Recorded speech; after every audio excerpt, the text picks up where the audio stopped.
بسم اللہ الرحمن الرحیم۔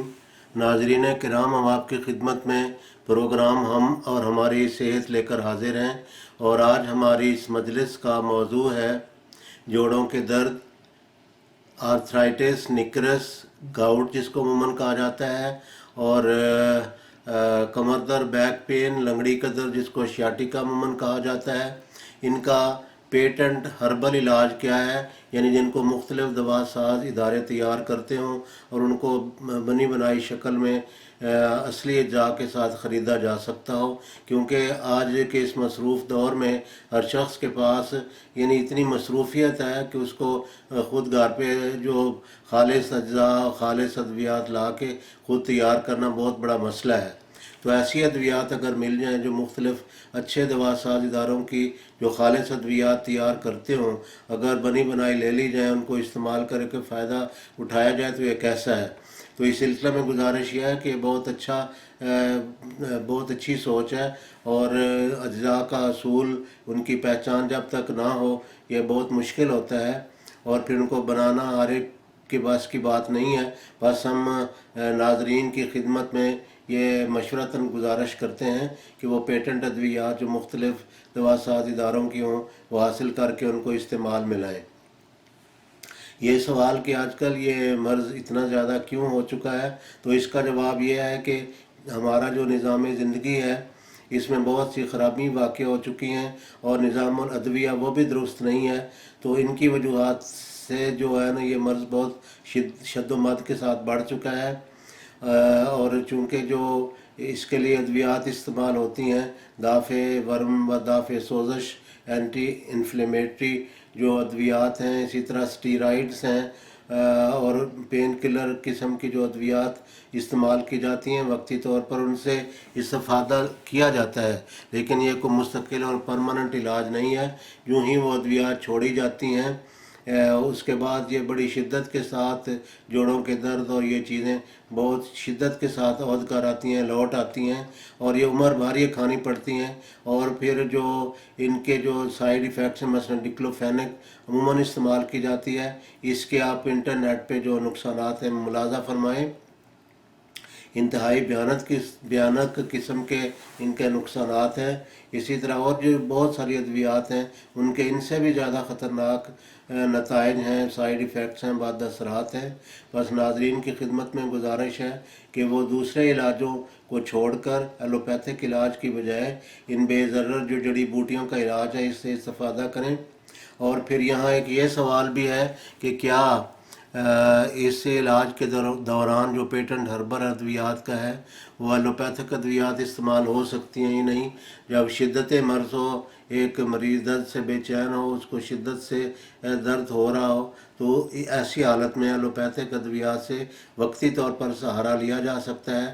تو جب مرض یا جو شدت کا درد ہے وہ کنٹرول ہو جائے تو ان ہربل ادویات سے جو مرض کا جو استحصال یا اس کو جڑ سے اکھاڑنے کا عمل ہے وہ شروع کیا جانا چاہیے۔ تو اب ہم اصل موضوع کی طرف آتے ہیں کہ وہ ادویات کون سی ہیں۔ ان ہربل ادویات میں جیسا کہ ہم پہلے کہہ چکے ہیں کہ اچھے اور قابل اعتماد دوا ساز اداروں کی ادویات کی طرف رجوع کرنا چاہیے۔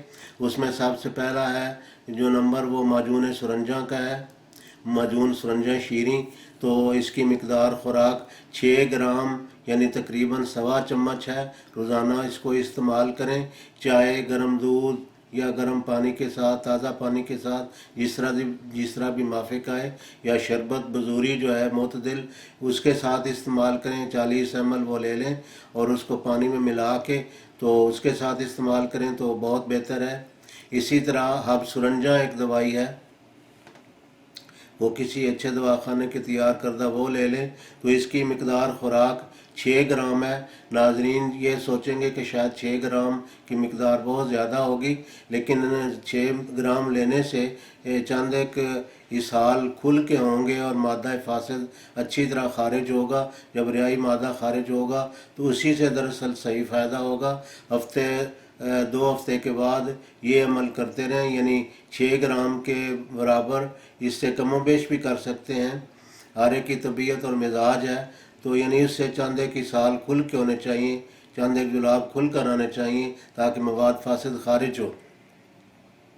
تو اس کے بعد عام روٹین میں 1 2 گولیاں 3 گولیاں اب سرنجاں کی استعمال کرتے رہیں تاکہ معمول کے مطابق اجابت بافراغت ہوتی رہے اور ریاحی مادے اخراج پذیر ہوتے رہیں۔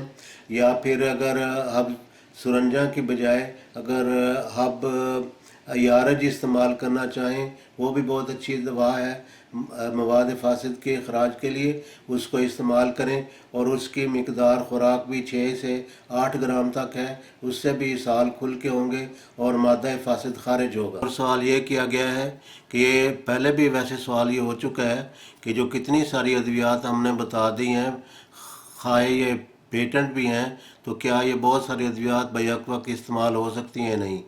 اگر ایک دوائی استعمال کریں اس کے ساتھ دوسری ملا سکتے ہیں، تیسری ملا سکتے ہیں بہتر نتائج کے لیے، لیکن اس سے زیادہ ادویات بیک وقت استعمال نہیں کرانی چاہیے۔ عموماً اتنی ادویات ٹھیک ہے، اور اگر ان سے صحیح طور پر فائدہ نہ ہو تو جو دوسری ادویات جن کا ذکر ہو چکا ہے وہ استعمال کریں۔ پھر ایک یہ بھی سوال کیا گیا ہے کہ ان کو کتنا عرصہ استعمال کیا جائے۔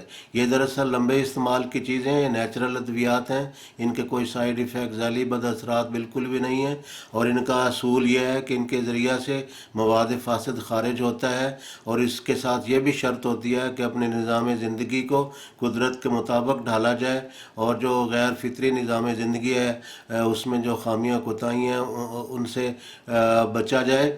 تو ان کو زیادہ دیر استعمال کرنے کی ضرورت ہوتی ہے، ہفتہ عشرہ یا 2 ہفتے استعمال کرنے کے بعد چند ناغے کریں اور اس کے بعد ان کا پھر استعمال شروع کر لیں۔ پھر ایک سوال یہ بھی کیا گیا ہے کہ کیا اس علاج کے دوران جو یوگا ورزشیں ہیں جن میں جوڑوں کو حرکت دینا یا اس طرح مختلف قسم کی جو ورزشیں ہوتی ہیں دیگر یوگا کے علاوہ دیگر ورزشیں، کیا وہ کی جا سکتی ہیں؟ نہیں۔ جب شدت مرض ہو تو ایسی حالت میں تو ورزش ممکن نہیں ہوتی۔ جب کچھ سکون کی حالت ہو، جب شدت کا درد نہ ہو، برائے نام ہو، تو بے شک آپ ورزش کریں۔ یوگا کی ورزشیں ہم نے دیکھی ہیں، بابا رام دیو کی جو ورزشیں ہیں وہ بہت مفید ہیں، اور بھی کئی ایک یوگا ورزشیں ہو سکتی ہیں، ان سے استفادہ کریں۔ سائیکلنگ ہے اور ایسے کئی ایک ورزشیں جو جوڑوں کو نہایت آرام سے تسکین کے ساتھ، یعنی شدید ورزشیں نہیں ہونی چاہیے جو جوڑوں کو نقصان پہنچائیں، جو آرام کے ساتھ جوڑوں کو نہایت تسلی کے ساتھ، سکون کے ساتھ، آہستہ آہستہ مناسب طریقے سے حرکت دیں، وہ ورزشیں بہت مفید ہیں۔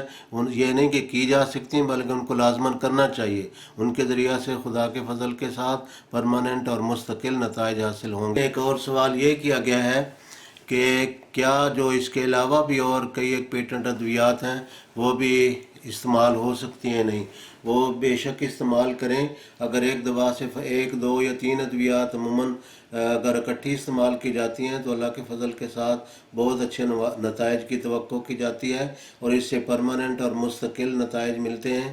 اور اس کے بعد آپ بے شک پین کلر یا اینٹی انفلیمیٹری ڈرگز یا سٹیرائڈ جو ایلوپیتھک میں استعمال کی جاتی ہیں، اگر آپ وہ چھوڑ دیتے ہیں تو بالکل بغیر کسی ایسی وقتی اور عارضی دوا کے آپ خدا کے فضل کے ساتھ مستقل فائدہ اٹھا سکتے ہیں۔ ایسے ایک پیٹنٹ دوا ہے جس کو سفوس سرنجا کہا جاتا ہے، تو اس کو بھی آپ استعمال کریں، یہ بھی بنی بنائی مل سکتی ہے، اور اس کی مقدار خوراک 6 گرام سے 10 گرام تک ہے۔ اس کے ساتھ بھی مواد فاسد خوب خارج ہوں گے، اور اگر خارج ہو چکے ہیں تو اس کو اپنی طبیعت کے مطابق کم مقدار میں استعمال کر سکتے ہیں۔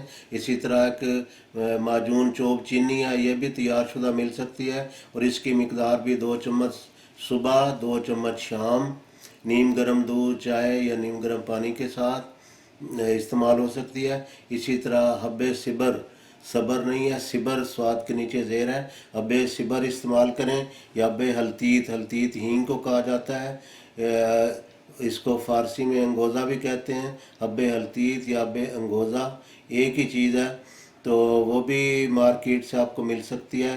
اسی طرح حب جوگراج یا حب گوگل، گوگل بھی ایک بہت مفید دوائی ہے مرکب صورت میں۔ کسی بھی دوا خانے کی جو اچھی شہرت کامل ہو اس کی یہ دوا آپ خرید کر استعمال کر سکتے ہیں اور فائدہ اٹھا سکتے ہیں۔